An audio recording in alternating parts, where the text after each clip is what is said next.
Hey, Greg, thanks for joining us today. As way of getting started, give us a little background on yourself. Sure. Thanks, Brian. So, background on myself. I've been in some form of selling or another for about 18, 19 years, 15 of which are in the technology space. Yeah. And why sales for you? Why sales for me? I love working with people. I Yeah. really do. I enjoy getting to know people. Um, there's something that I think I've been able to do across all my positions and even the different types of sales that I've been in, where I really enjoy providing value to folks and helping them, right? If there's a problem and I believe I have a solution that can help them, well, I like to work with them on that project. Yeah. But you could have been in support, though. There's got to be a motivation to get into sales. Was it financial? Was it competitive? Was it? You hit on, I mean, both of those I'll say are true, but you hit number two is super important for me. Yeah. The competitive nature of sales is something that really drives me. I come from an athletic background, and just always being challenged and driven to perform at a top level is something that's always been a big part of who I am. And so I look at sales teams. There's the collaborative team nature of it, but then there's the individual, right? The kind of the one-on-one relationships that I enjoy to win. And I think a lot of salespeople enjoy that type of environment. Yeah. And who do you typically sell to? Is it technical people? Is it line of business? So throughout my career, it's probably been split down the middle. I would say the last 7 or 8 years or so has been technical. So data security folks, data security executives in the C-suite who are really tasked with data privacy initiatives and making sure that they're being responsible and compliant with data. Yeah. And how did you learn how to become great at sales? Was it just trial and error? Was it a Well, I mentor? Was think it? Yeah, well, probably a little bit of both. I think anyone would say trial and error has been a big part of their career. If you're not trying and failing, you're probably not advancing and you're definitely not improving, right? So there has been a lot of trial and error. I do give a lot of credit to my Oracle experience. The first 5 years or so of my technology sales career was at Oracle. And the foundation they provided me, I believe, is second to none. Their training regimen, their constant reinforcement, even the baseline foundations that they infused in our sales process. So there was kind of like my ABCs of technology selling and really relationship building in general. And I really thank them for that. It was quite a springboard to work with those folks at Oracle. Yeah. And that's a pretty competitive crowd. Barry, my name's Greg Smith. Someone about 10 feet near me, his name was Greg Smith. Yeah. He sold into the Tennessee Valley Authority, and I sold into the state of Tennessee. So it's a very big, very big organization. I think there are actually 6 or 7 Greg Smiths in the whole business. So it's a very large, competitive organization. Learned that pretty quickly, but we had a lot of fun. We had a lot Yeah. of fun and met some seriously impressive people there. Did you do the serial killer thing and have a middle name so that you could tell the difference, or The way Greg Oracle had us Wayne do it, Smith or something? the way they had us do it, our middle initial was always in our email signature, and of course it was in our email address because you had to make sure we were identifying ourselves somehow. I had an office next to a guy named Brian Burke. So it was Mm. Brian Burns, Brian Burke, and my manager would yell, Brian, get in here. We both run out of our Both your offices. heads pop out. Yeah. Felt like a kid. Well, what do you think is your strongest selling characteristic? For me, it ties into relationship building, and I think this might be something that maybe not a lot of people would look at as something that's super important in selling. But for me, I think it's empathy. And it's empathy on the buyer side, learning what pain they're going through, what problem are they trying to solve, then getting to know the individual.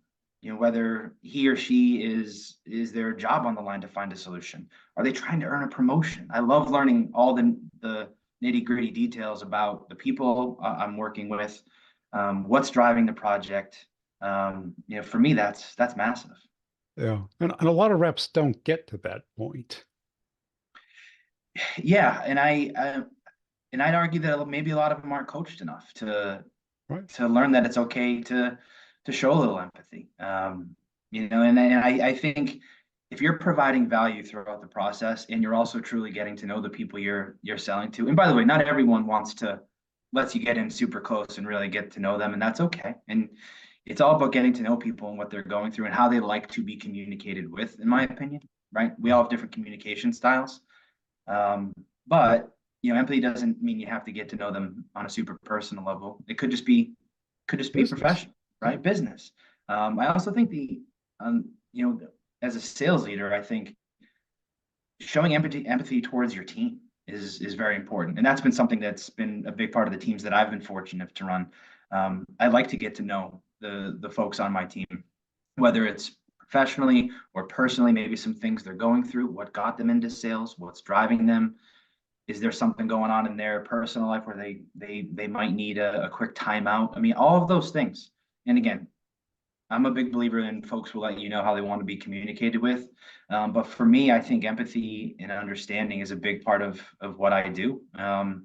And that comes back to some mentors from my Oracle days and my box experience. To me, the best leaders have shown that they not only understand what people are going through, whether it's folks they're managing or folks they're trying to sell to, but they'll also get out there and do it with you. And that's, to me, working for folks like that and then trying to emulate that style has been something that I've really, really worked hard on. You're not just treating everyone the same and not just hard charging towards that quota, which we all have and we have to deliver on, Yeah. you know. But that's it. And I think that's something that a lot of reps don't get, that your quota doesn't increase demand. Right, right. Increase your demand, not their demand. Right. Well, I think there's a lot of different ways to get to a quota. I really Yeah. believe that, and you touched on something there. It's for me, and then maybe I'll harken back to something I said about wanting to help or solve problems or selling a solution versus selling a product. And not to get, I guess this might get into a bit of kind of a sales process, but the earlier you can find out if you can't help someone, great. And I sincerely mean that. To be someone who is a professional, upfront, honest, clear communicator. Of course, you need to know the ROI your product holds in it. And if you understand what the folks are going through on the buyer side, if you can't help them, oh my gosh, tell them early in the sales process because there's enough folks out there you can probably help, and let's focus on them to get to that quota, right? So that's something that, again, mentors have, some really good mentors have allowed me to not just pitch product, to not just focus on every single deal, but have allowed me to become selective in the opportunities that we are going to work because I really believe that there's a lot of different ways to get to your quota. Yeah, because I think to become empathetic, you have to have a certain kind of confidence. You have to be confident, you're comfortable in your own skin. You do. I know that my style is not everyone's style. I think some folks might scratch their head when they look at the way I've either sold myself or run my teams. But for me, you know, early career, I tried to be what I thought a salesperson should be, and I realized the results came when I started to be myself. Right? I'm probably not the first person who's told you that, but I thought I had to be this certain person in order to close a deal and move on to the next. And yeah, just listen. Some people can be that, and but I guess the moral of the story there is be yourself. Like know who you are, um, right? And probably just outside of sales too. But nice things will gravitate towards you when you're comfortable in your own skin, and like you said, and you have that level of confidence. Yeah, because acting like a salesperson does come intuitively. Acting like yourself doesn't come intuitively. You have to kind of relax. That's a big part of it. That's a huge part of it, right? You're, kind of whether you're going to an office or you're on customer site, it's almost as if we're trained to be someone. Um, and by the way, I'm not talking about being unprofessional or letting certain things slack. By all means, there's a way to still be professional, provide value, but also be yourself. And that ties into the relationship driven nature of why I like what I do. There's ways to make sure you're ensuring your company is going to be successful, quotas, rep retention, customer growth, all of that. There's also ways to ensure that your personal career development and kind of maybe personal development outside of work is going okay too, right? Growing as a person, growing as a professional. That's all allowed, in my opinion. Everybody's entitled to win if you do it the right way. Yeah, because we're kind of taught to sell logically, that people buy the product for logical reasons. Right. Yeah, But if that was true, we'd all drive Toyota Camrys, wouldn't we? You know, that's this exactly right. safe, you know, inexpensive car. That's logical. Yeah, or just the brand name that everyone knows, right? Yeah. Yeah, I mean, But yeah, people don't buy logically, do they? no, they don't. They absolutely don't. I think everyone is themselves as an individual, right? And they understand their preferences. I think they understand their organization's preferences. And I believe that people like to kind of put their thumbprint, their stamp on something too, right? And if that makes them stand out, or if that makes them maybe start to work with a vendor that no one's heard of, it's okay, right? There's a lot of folks out there um, who really want to make sure they put their uniqueness on a project, right? Like you said, and not just buy from the big vendors. Nothing against them, by the way, right? I've already mentioned how fond I am of them, but I think that comes back to the relationship and understanding the person you're working with, whether it's on the buyer side or internally. Yeah. And how about on the sales process? You got the great relationship, but there's a lot of people within a company, Yeah, and you probably sold stuff that wasn't inexpensive. yeah. No, I've different stops in my career. I've had an average deal size of 20K, and most recently I've had an average deal size of near $1 million, right? So those are very different sales processes, very different types of selling is required in each of those different scenarios. But you know, like you said, there's a lot of folks involved in a buying decision. And I guess so far I've talked a lot about working with that maybe one individual who you're really trying to getting to know. And that to me is that person ends up hopefully becoming your champion. And so when you're selling to a champion, you're building them up. You're basically doing whatever you can to make them a salesperson that'll sell internally on your behalf. But that's a really good point that you mentioned. There's often 8 to 12 other folks involved at minimum sometimes, right? That's probably even before you get to procurement, in my world at least. So yeah, you need to understand who's going to be involved. You need to understand what's important to them, right? When I'm talking to technical executives, and then I'm talking to a CFO or folks in financial planning and analysis, their cares or really kind of key initiatives or key thoughts on a solution are very different. At the end of the day, they want to protect their company and make sure their company makes the right decision. But they care about very different things. And that's when that communication style in being able in terms of can you adapt? Can you communicate with different types of folks? Because my gosh, in a 12 to 15 persons kind of stakeholder process, like you already said, they're not all driving the Toyota Camry. They probably have 15 different types of cars. They probably all have 15 different things they're going to do after the meeting. Point is, they're very different. You need to kind of have that relatability to a lot of different personality types. Yeah, because a lot of sales reps do really good on that first call, kind of the Yeah. presentation, the demo, Yep. and great with proposals. Yeah. Well, But the that. CFO doesn't want to see a demo, right? No, no, and that's kind of the fun part. Let me tell you about my company solution. I think we can help. This is who I am. A lot of salespeople like to introduce themselves. They like getting to know people. The CFO or the head of compliance, they don't care about that. And you need to figure out how to figure out what they care about and make sure you're delivering on that as well. Because you're not going to get the win, right? If you're not catering to all those requirements and personalities. And what did you learn going from, smaller deals, 20K to the six figures and above? Because that's really where a lot of people stall in their career. They're Yeah. great with the champion, but if there isn't a big brand under the champion's arm, it may not get done. So, a few things moving from a more transactional, less than 60 days sales cycle to a 12 to 15 month sales cycle, 7 figures, right? A few things, one's kind of nuts and bolts. in my opinion. You need more pipeline. You need more qualified opportunities. But what does that really mean? It really means that the sales cycle is going to take a long time, and that's okay. There's certain things you can do along the way to speed it up, but you're not likely to move it from 15 months to 4 months. So you need more qualified opportunities in the pipeline. But I think what it really boils down to is a level of persistence. And I think salespeople sometimes are wondering if their persistence becomes nagging, right? And I think we could probably do a whole conversation on proper follow up and when not to feel like you're nagging someone. Because I know a lot of salespeople worry about that. And I know a lot of people perceive salespeople as that type who's simply just chasing them down for an update. So for me, it's about that consistency in your outreach to the accounts. It's totally, and I think a lot of it starts up front, understanding their process.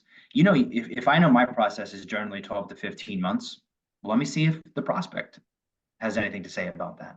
What if it's going to be 24? What if they're waiting for funding? What if it's an emergency and there's going to be it's a 6 month transaction? So you need to learn those things up front. But for me, it's again more in the pipeline, more qualified opportunities. So a lot of kind of aggressive prospecting, at the top of the funnel, working to find more opportunities. But then once you have the qualified opportunities, you got to stay on them. You have to stay on them, and you have to be comfortable with 3 or 4 weeks going by without a real update. And for me, I think that was probably the hardest part. Learning to be okay with letting 3 or 4 weeks go by without a significant update. I'm not talking a touch point. I'm not talking a text or an email or a quick chat. I'm talking about major progress, right? Because in the transactional less than 60-day sales cycle, if a month goes by, you don't have a deal. Well, in yeah, general, when it's 20K, it doesn't have to go very high to get approved. right. That's exactly right. When it's 7 figures, it's got to go very high. It's probably a board meeting about it, and the Yeah. board meets once a quarter, once a month. So you need to know all of those things. And I think that's a great point because a lot of reps don't know what to do without it being a proposal, a negotiation, or an extended eval or a technical, you know, sale. Have you come up with, and I think it goes back to your point about the relationship. They got to want to talk to you, not just Correct. have to talk to you. Correct. How do you keep them wanting to talk to you? Well, it all comes back to, I think, some of the early conversation about ensuring we're going to provide an ROI. And if I like to tell organizations that if I don't think I can help, then I'll be very upfront about that and we're going to move along. So if I've done a proper job in some of the earlier stages and they trust me, they think, maybe they don't have to know, but if they think my solution can help, well, I think they're going to be more inclined to pick up the phone when I call or respond to an email. One of the things that I wish I had learned earlier in my career, and I think about it every time I use that word that I just use, nag or chase for an update, is a tenet of equal business stature. This was Yes. taught to me by one of my career mentors. And for what that means to me is not putting the prospect or buyer side on a higher pedestal than you, right? Because if you look at yourself as inferior, or you're hoping for a deal, or you're chasing, or you're just checking in, we've all written that email. What value are you really providing? It's negative. Right. It's a So, bill.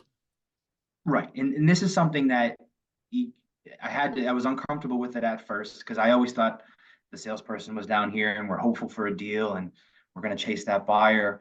Once someone kind of shined that the light bulb went off, made the light bulb go off for me that it's okay to put yourself on level playing ground with the buyer. I was like, oh my God, we're professionals here.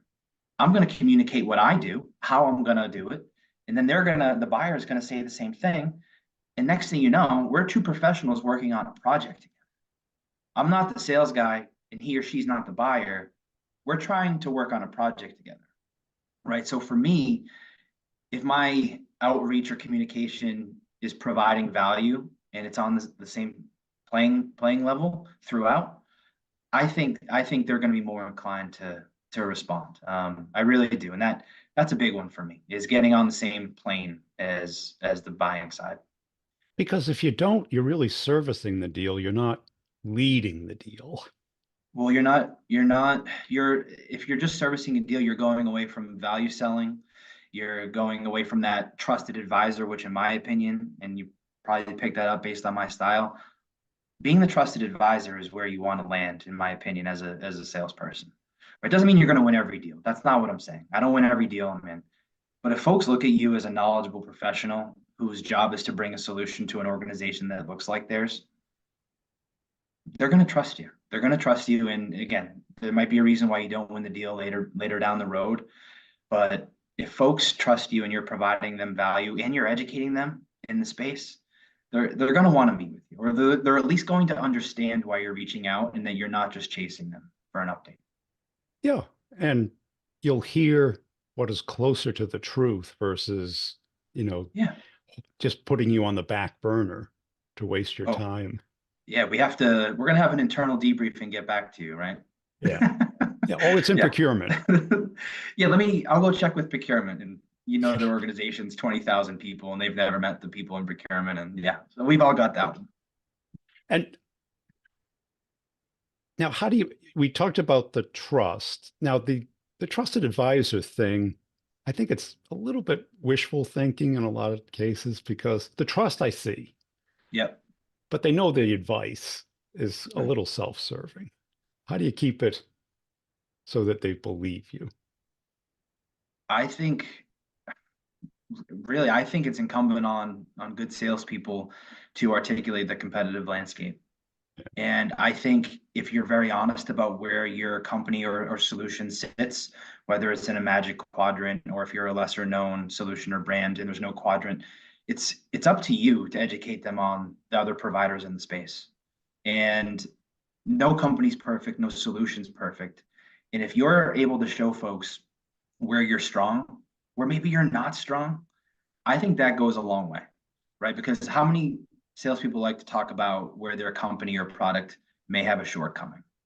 And again, if any of my former bosses ever see this, they're probably going to say, "What's he been saying?" But what I mean by that is, it's about that candor Yeah. and saying, I believe we can help. Here are the other players in the space. I'm sure you're working with some of them. They're really strong here. I think this functionality might be a little new to market. I don't know if I would go down that road if I were you.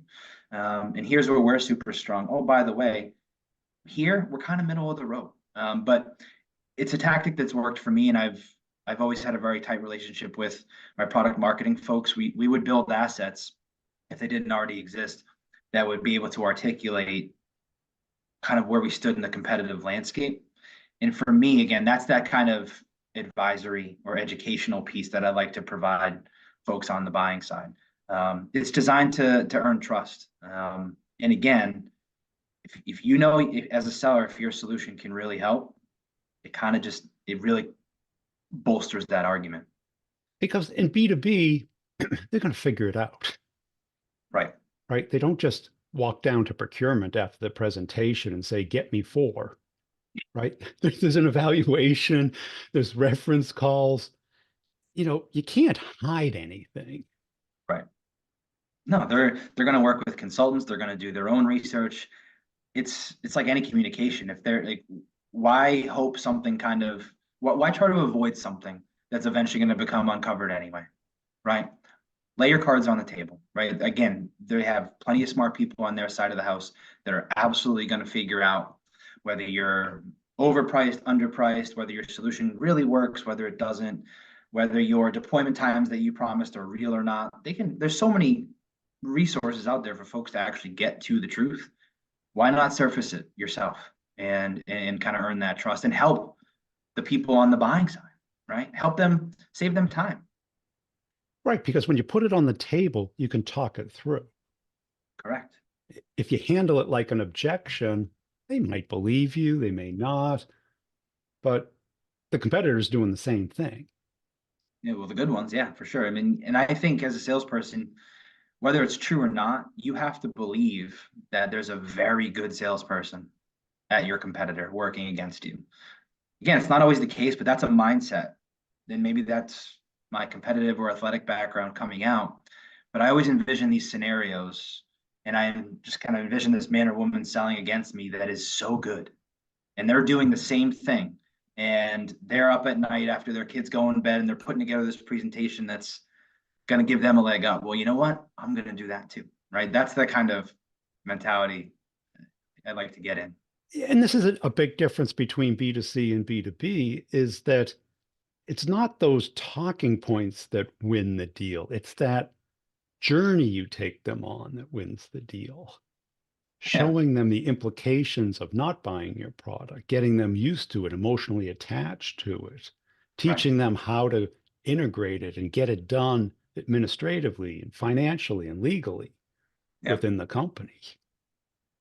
yeah. No, I completely agree with that. And I think in today's world, right, whether we want to call it modern selling or how folks are currently buying, a lot of folks can go on a website and buy something, right? They can do it.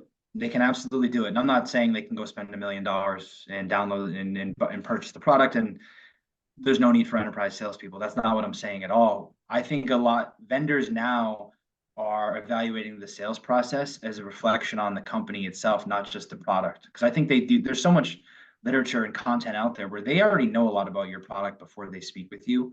They want to get to know your team, right? Because if we're going to start this journey together, and hopefully it's a multi-year deal, and so they're thinking about it the same way. Are you responsive? Are you professional? Do you meet deadlines? What is your organization like? Is there a fire drill in a sales process or a proof of concept? They're going to gauge how you respond as a team, not just if the product responds, right? So for me, that's a bit of an evolution from my Oracle days and kind of my early career days when it was more product driven. I think now that it's more I think, I mean, on the buyer side, they have a bit more leverage or at least information, right? And so they're Oh, evaluating not just product, but they're evaluating teams and companies, like truthfully. And that's been a change. That's been a change I've seen over the last 15 years. and I talk to a lot of product-led companies where, they give away, like Box did, probably. They had probably a free version, very limited, Yeah, but the money is getting the enterprise to use it. yeah, yeah. There are a couple people using it, but you want thousands to use it. Mhm. That's a journey.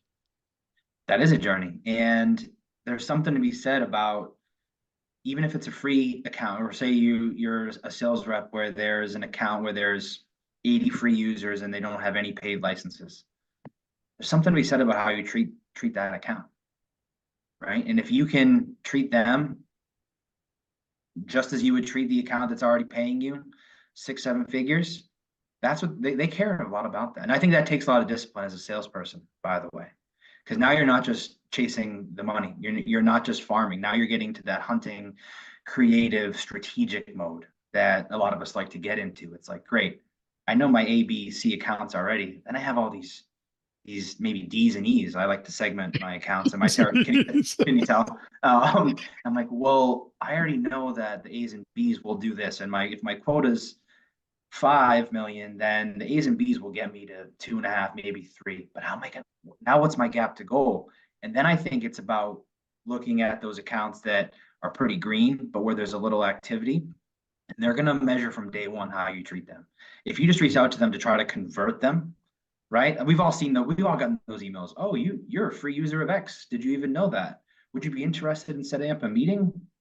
No, no, I wouldn't. I know what you want to do. You want to convert my company to an enterprise account. So even that first interaction to me is really important, right? If you come in and say, how's the service going? Just super curious. I work at XYZ company. I cover this region. You happen to be in it. I saw you're using the software. Can I learn from you? What do you like? What don't you like? Right.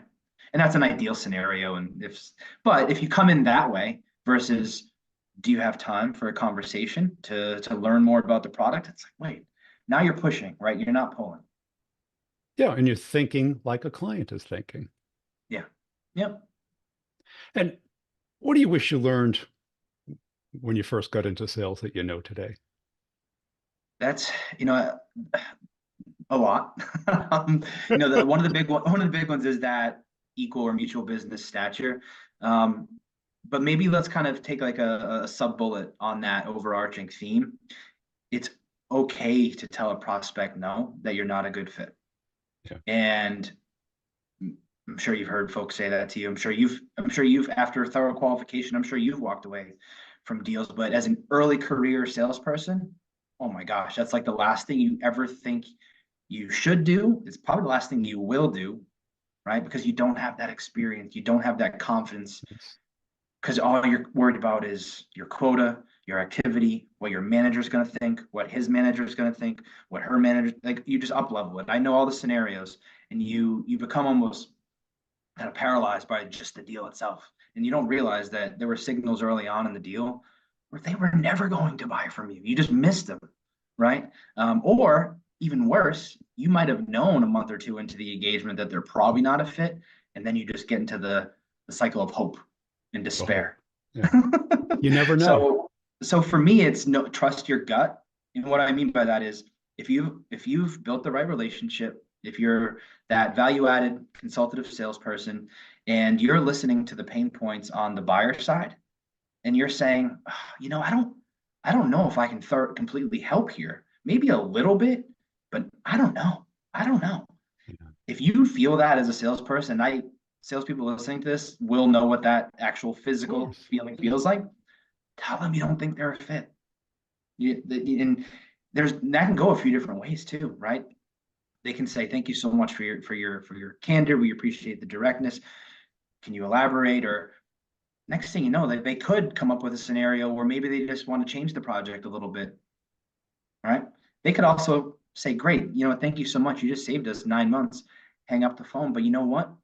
If there's a project that they know you could help with down the road, I think they're more likely to reach out to you down the road. And I think a lot of what we do as salespeople, and we touched on it earlier, is increasing the likelihood of a response, right? And I think there's things we can always do in a sales process to, again, bring up the percentage chances of folks getting back to us. So for me, walking away from a deal when I know my company or solution isn't a good fit, I think that holds a lot of water. And I don't think there's enough of that, whether it's B2B or even B2C. Just, in all kind of sales relationships, there aren't enough salespeople properly qualifying up front and then being confident enough to walk away from a deal. Cool. Hey, Greg, really appreciate your time today. Where can people go to connect and follow you? On LinkedIn, Greg Smith. I'll send out the I'll send out the proper link for you because I'm guessing there's a few Greg Smiths out there. But if you search Greg Smith and go to market, my profile should come up. But thank you very much for the time today, Brian.